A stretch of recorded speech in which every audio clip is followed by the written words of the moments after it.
Mercedes Benz নাকি অন্য কোনো মডেলের চেসিসের উপর ইকোনমি ক্লাস বাস নিয়ে আসলো লাল সবুজ পরিবহন। আসসালামু আলাইকুম ভিউয়ার্স, আজ এই নতুন ভিডিওতে আপনাদের সাথে শেয়ার করব লাল সবুজ পরিবহনের বহরে যুক্ত হওয়া ঈদকে কেন্দ্র করে এক ইউনিট এসি বাস সম্পর্কে। সম্পূর্ণ ভিডিও জুড়ে আমি আপনাদের সাথে রয়েছি শামীম আলম। ঢাকা নোয়াখালী সোনাপুর রুটের অন্যতম জনপ্রিয় অপারেটর লাল সবুজ পরিবহন 2025 সালে এই বাসটি নিয়ে সর্বমোট তারা 13 ইউনিট বাস তাদের বহরে যুক্ত করে ফেলেছে, যেখানে তারা প্রথমে এআই জেনারেট মডেলের উপর নির্মাণ করা 2 ইউনিট এসি বাস তাদের বহরে অ্যাড করলে পরবর্তীতে 10 ইউনিট হুন্দাই মডেলের আশোক লেল্যান্ড ব্র্যান্ডের এসি বাস তাদের বহরে যুক্ত করে। সর্বশেষ ঈদকে কেন্দ্র করে তারা তাদের বহরে যুক্ত করে ফেলে 1 ইউনিট এসি বাস, যেটিকে নির্মাণ করা হয়েছে বাংলাদেশেই। অসাধারণ এই বাসটি বডি নির্মাণ করা হয়েছে ভারতীয় আশোক লেল্যান্ড ইগল 180 প্রাইম মডেলের চেসিসের উপর, যেখানে এই মডেলের চেসিসটি সামনের চাকায় রয়েছে রেগুলার এবং পেছনের চাকায় রয়েছে এয়ার সাসপেনশনের ব্যবহার। অসাধারণ এই বাসটি বডি নির্মাণকারী প্রতিষ্ঠান দেশের নিউ ডিসেন্ট ওয়ার্কশপ। বাসটিতে কিন্তু ব্যবহার করা হয়েছে অ্যালগি কালারের সুন্দর একটি পেইন্ট স্কিমের ব্যবহার, যার জন্য এই বাসের সৌন্দর্যতা আরও অনেকটা সুন্দর করে ফুটে উঠেছে।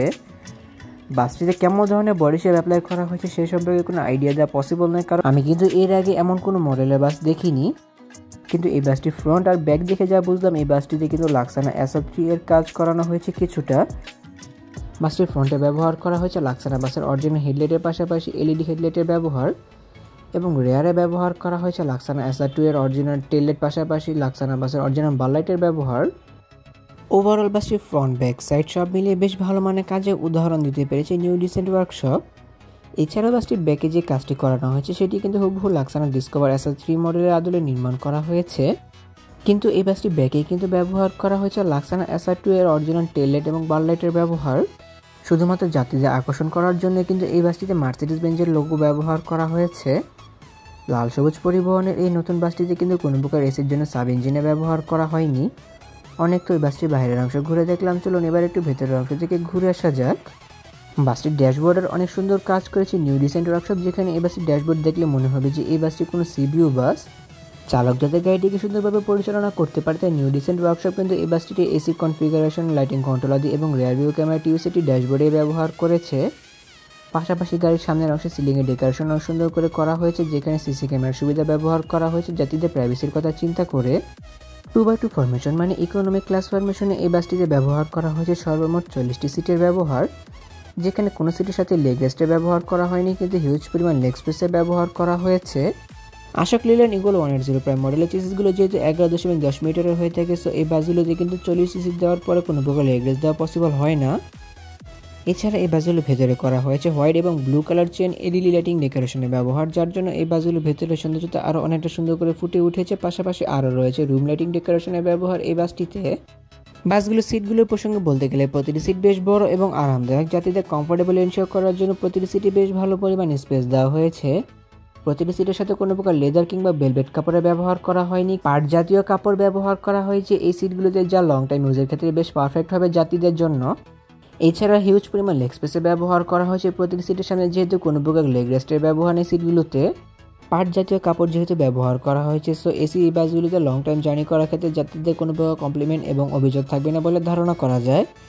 প্রতিটি সিটের সাথে রয়েছে অ্যাডজাস্টেড হেডরেস্ট, পাশাপাশি আনএডজাস্টেবল নেক পিলোর ব্যবহার, যা যাতে নিজের প্রয়োজন মতো ব্যাগ ব্যবহার করবে। পাশাপাশি আরও রয়েছে হ্যান্ডরেস্টের ব্যবহার এবং আরও রয়েছে সিট ফোনার সিস্টেম চাবি, যা যাতে নিজের প্রয়োজন মতো ব্যাগ ব্যবহার করে নিবে।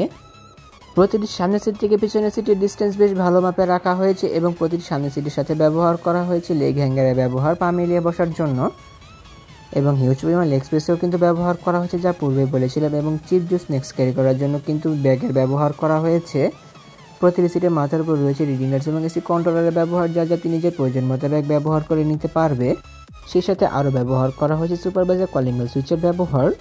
লাল সবুজ পরিবহনের বহরে যুক্ত হওয়া এই নতুন বাসটি বর্তমানে সার্ভিস প্রদান করে চলেছে ঢাকা থেকে নোয়াখালী সোনাপুর রুটে, যেখানে ঈদকে কেন্দ্র করে এই বাসটিকে বহরে অ্যাড করা হলেও কিন্তু এই বাসটি পার্মানেন্টলি লাল সবুজ পরিবহনের হয়ে সার্ভিস প্রদান করবে ঢাকা নোয়াখালী সোনাপুর রুটে, যেখানে এই বাসটিতে জার্নি করার জন্য প্রতি যাত্রীকে প্রতি সিটের জন্য ব্যয় করতে হবে 550 টাকা। ঢাকার আরামবাগের কাউন্টার থেকে এই বাসটি নিয়মিত সার্ভিস প্রদান করে চলেছে ঢাকা থেকে নোয়াখালী সোনাপুর রুটে। বাসটির অসাধারণ কাজের জন্য অবশ্যই প্রশংসা দাবিদার রাখে নিউ ডিসেন্ট ওয়ার্কশপ। বাসটির ফ্রন্ট ব্যাক সাইড এবং সাইড বডির যে পেন্টিংয়ের কাজ, পাশাপাশি বডি ফিনিশিংয়ের কাজ অনেক সুন্দর করে করতে পেরেছে তারা। বিশেষ করে বাসটির সামনের অংশের স্পয়লারটির কারণে কিন্তু এই বাসটির সৌন্দর্যতা আরও অনেকটা সুন্দর করে ফুটে উঠেছে। তাহলে ভিউয়ার্স, ভিডিওটি কেমন লাগলো তো কমেন্ট করে কিন্তু অবশ্যই জানাবেন। যদি ভিডিওটি ভালো লেগে থাকে তবে অবশ্যই লাইক ও কমেন্ট করবেন এবং ভিডিও লিঙ্কটা আপনার বন্ধুদের সাথে শেয়ার করতে পারেন। পাশাপাশি অসংখ্য ধন্যবাদ যারা লাল সবুজ পরিবহন কর্তৃপক্ষকে আমার কাছে ভিডিও কভারেজে ইনভাইট করে ভিডিও করে দেওয়ার সুযোগ করে দেওয়ার জন্য। এমনই কিছু ভিডিও পেতে কিংবা দেশে পরিবহন জগতের সকল তথ্য বিস্তারিত জানতে কিংবা নতুন বাসগুলো আপডেট সবার আগে পেতে অথবা ভ্রমণ সংক্রান্ত কোনো তথ্য জানতে আমার এই চ্যানেলটিকে সাবস্ক্রাইব করে পাশে থাকার অনুরোধ রইল। খুব শীঘ্রই ফিরছি নতুন কোনো ভিডিও নিয়ে, সেই প্রত্যাশা আজকের ভিডিও এখানে শেষ করছি। আল্লাহ হাফেজ।